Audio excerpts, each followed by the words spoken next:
The Last of Us 2.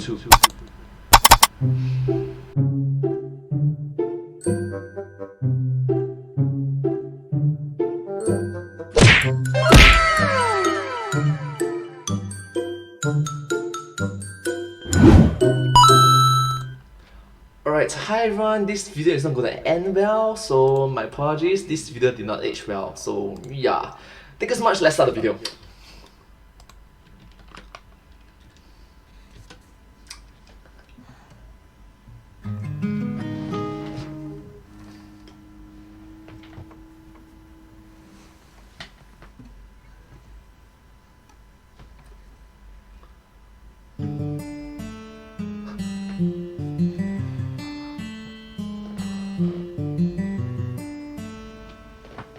What are you doing, kiddo?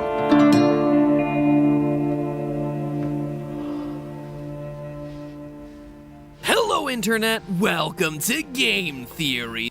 Hi, wow, I got the goosebumps, wow. The show whose primary objective is turning your favorite cute, cuddly little video games into nightmare fuel. The game we're talking about today, though, doesn't need that treatment. The Last of Us was, is, and will always be depressing, gritty, and honestly one of the best pieces of video game storytelling I've ever played. One of the Last of Us and The Last of Us 2. Released back in 2013, The Last of Us immediately stood out as something different. The attention to detail in the cutscenes and the character relationships showed the world that video games were more than just mindless entertainment, that they could tell mature and meaningful stories that are full of heart, full of emotion, and full of difficult choices, that we can then squeeze dry for all the memes. It quickly became 14 years old, wait, what? I'm sorry, what? Stories that are full of heart, full of emotion, and full of difficult choices, that we can then 14 years old, constantly dirty, under extreme stress, no way. Squeeze dry for all the memes. It quickly became the poster child for the "Are video games art?" debate that was still raging back at the time, because yeah, that was all we really had to argue about back then. 2013. That's like, oh my god, that's 8 years ago. I feel old. Simpler times. Anyway, the release of Last of Us Part 2 got me to revisit that first game. Really uncanny timing, by the way, releasing a game about a world ruined by global infection at exactly the time when everyone is totally in the mood for that kind of thing. Way to ride the trend on that one, guys. Yeah, global infection. Regardless, Joel and Ellie's story in that first game is so compelling that it's hard not to get completely sucked into the world that they inhabit. The Last of Us delivered some of the most suspenseful and emotional moments that video games have to offer, with the game's major final choice being the biggest gut punch in gaming history. With humanity falling victim to a fungal plague that turns them into zombie-like husks, we, as Joel, are forced to decide whether to save or sacrifice our companion Ellie, the girl that we've been protecting the entire game, and who has stood in as our surrogate daughter after we lose our biological one at the start of the story. You see, Ellie is immune to the zombie fungus, and the Fireflies, the human enemy faction that you encounter throughout the game, has a plan to come up with a vaccine. But to make it, they have to kill Ellie. The gut-wrenching moral decision for Joel then is whether it's right to save Ellie or whether it's right to kill her for the good of humanity. Not necessarily kill her, just remove a huge portion of her brain, aka kill her. It feels like this terrible.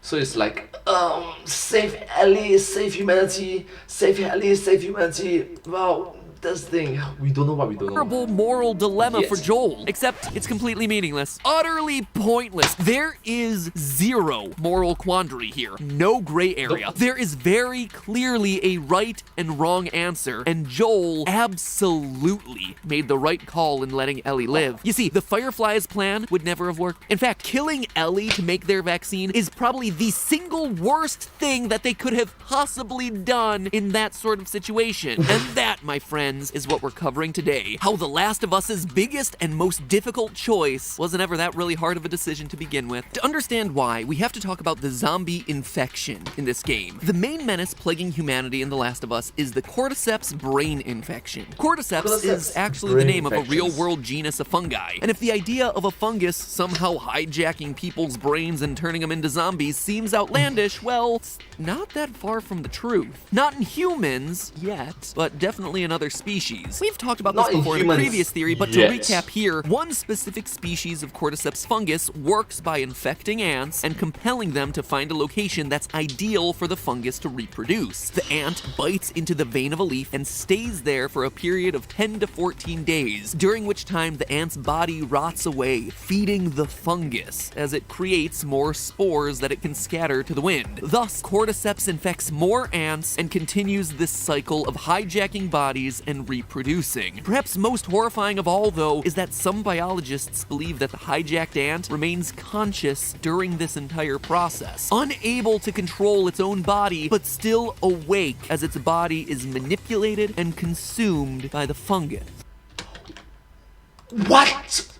That's a horrible way to die.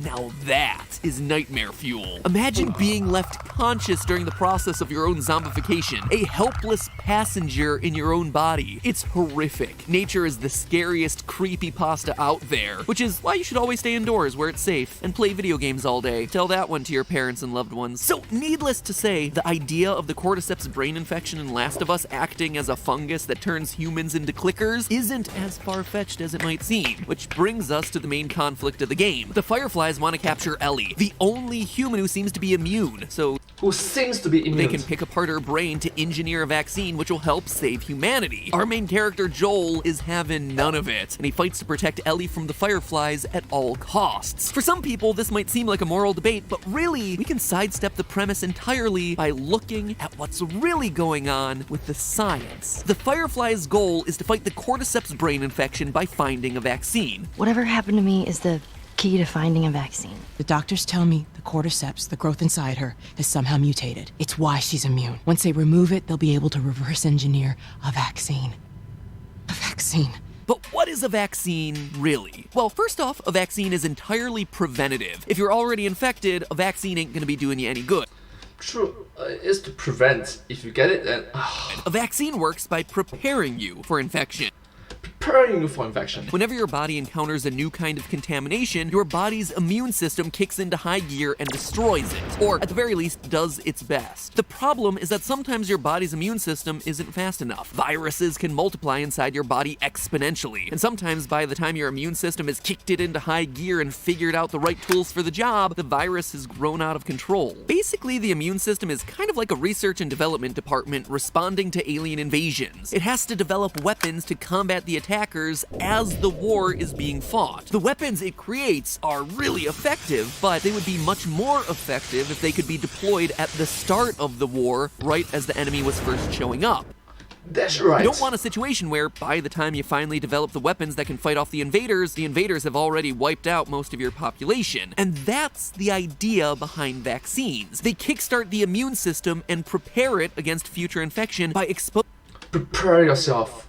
exposing it to an agent that's similar to a pathogen. Similar? That way Is the that immune bad? system can start building the weapons that would fight against that sort of infection before a violent version of that infection actually attacks the body. Sometimes this is done by taking forms of the infectious microbe that are dead, or weakened so much that the body can fight them off without a problem. When you get vaccinated, your body's immune system is able to equip itself with all the weaponry needed to fight off a real version of that infection if and when you actually get it. Vaccines work really well against viruses. To name some historical examples, infectious diseases like smallpox, polio, measles, And the current global pandemic is from a virus. all have been effectively wiped out by vaccine use, which is great. Prior to the development of vaccines, smallpox killed over 300 million people in the 20th century alone. Now, it's nearly wiped out due to most developed nations having vaccinated populations. Just to make that clear how huge of a deal that is, compare that number of deaths from smallpox to COVID. As of writing this, 400,000 people have died due to the current pandemic. It is terrible. It is a huge, huge number, don't get me wrong. But to give you a sense of scale, smallpox killed 750 times that number before vaccinations became widespread. In 1 year alone, 1967, so not that long ago, it was estimated that 15 million people contracted the disease and 2 million died. That is crazy scary, but vaccines helped to finish off smallpox. So it's pretty obvious why the Fireflies would want to develop a vaccine against the cordyceps brain infection. Vaccines are obviously good. They save lives, hundreds of thousands of lives. There's just one problem. All of the diseases we just talked about, smallpox, polio, they're all caused by Viruses. not by fungus. Oh, And when it comes to vaccines against fungi, well, we don't have any. Take it from Professor Neil A.R. Gow, co-editor of the Oxford Textbook of Medical Mycology, which is about both the science and the medicine of fungal diseases in humans. There are no vaccines against fungi. Neither are there any established immunotherapies where you help the immune system to work together, perhaps with an antifungal drug, to achieve a better outcome. The cordyceps are based on a fungal infection. Fungi Fungal are, infection. well, quite a bit different from viruses. Viruses work by hijacking your cells and forcing them to replicate so the virus can make copies of itself, kind of like zombies on a cellular level. What makes it so come on, zombies on a cellular level. tricky to deal with is that when you're trying to fight a virus, the virus is basically using your cells as hostages. Medicines can't be as effective because you'd just be attacking your own cells. Fungi, meanwhile, are plant-like organisms, except instead of getting energy via photosynthesis, they get their energy by sapping it from living organisms. They don't hijack your existing cells. Instead, they're foreign cellular organisms that live inside your body. They are separate cellular components. As a result, they're actually way easier to deal with. Drugs and treatments can attack the fungal cells and only the fungal cells directly because they're not intermixed with our human cells. All you need to do is get some, I don't know, some athlete's foot spray, like some tough actin tenactin, and spray those zombies away. In all seriousness, while a vaccine treatment for fungal infections is theoretically possible and something that is currently being studied by real-world researchers, one, they tend to be largely unnecessary for the reasons I just stated. Fungal infections are just easier and safer to fight, and two, even if it was necessary to fight this infection that we see in The Last of Us using a vaccine, it's currently something that's beyond the reach of real-world research. Fungal vaccine. There's Maybe. performing cutting-edge studies in modern laboratory environments. Seems Shouldn't it be virus vaccine? doubtful that the Fireflies working in the ruined post-apocalypse of The Last of Us would actually be able to create the world's first antifungal vaccine. Making matters even worse though, they're going about the process the wrong way. The Fireflies' plan for developing the vaccine is backwards. Vaccines work by exposing your body to a safe form of the pathogen so that your natural immune system can build up antibodies to fight it off if it comes in contact with the real thing. The key to finding a vaccine here would be coming up with a weaker, non-threatening form of the cordyceps pathogen so that the human's immune system Weaker, non-threatening. It's like strong, very threatening. could build up the antibodies it needs to fight the actual cordyceps infection. Their work should be focused on the infection, actually disarming the fungus, not on Ellie's brain. In fact, if the Fireflies really wanted to use Ellie to fight the cordyceps, the single best thing for them to do would be to look at the antibodies that her body is naturally producing, and that doesn't require killing her. In fact, killing her would be the single worst thing that they could possibly do. In the real world, plasma therapy is a thing that's being used to fight infectious diseases around the world. Infections, just like the coronavirus, the situation we find ourselves in right now. People who had the COVID-19 virus and recovered from it can donate plasma, which is filled with the antibodies that their body built up while fighting the virus. This Yes, the plasma therapy. antibody-filled plasma can then be transfused into other patients who have been more recently affected and whose bodies haven't had time to build up those antibodies, helping them beef up their immune system and give them the head start that they need to fight off the infection. If the Fireflies really believe that there's something special about Ellie's immune system, killing her is the last thing that they should want to do. So yeah, any way you slice it, the big moral dilemma of The Last of Us isn't a dilemma at all. The Fireflies are just idiots who don't understand science, and Joel absolutely made the right choice in saving his best girl. Maybe he can find someone who does know what they're talking about and manage to save humanity that way. But hey, that's just a theory. But when he says it's just a theory. A game theory. Thanks for watching. Thank you so much for watching this video. If you do like this video, please consider to like, share, subscribe to my channel and comment down below if you have anything to share with us. Thank you so much for your support and don't forget to follow my channel as well. Thank you so much. Yeah, The Last of Us is awesome. Can't say for the same for Last of Us 2. But yeah. Thank you so much. And I'll see you next time. But hey, that's just a theory. A game theory. Thanks for watching.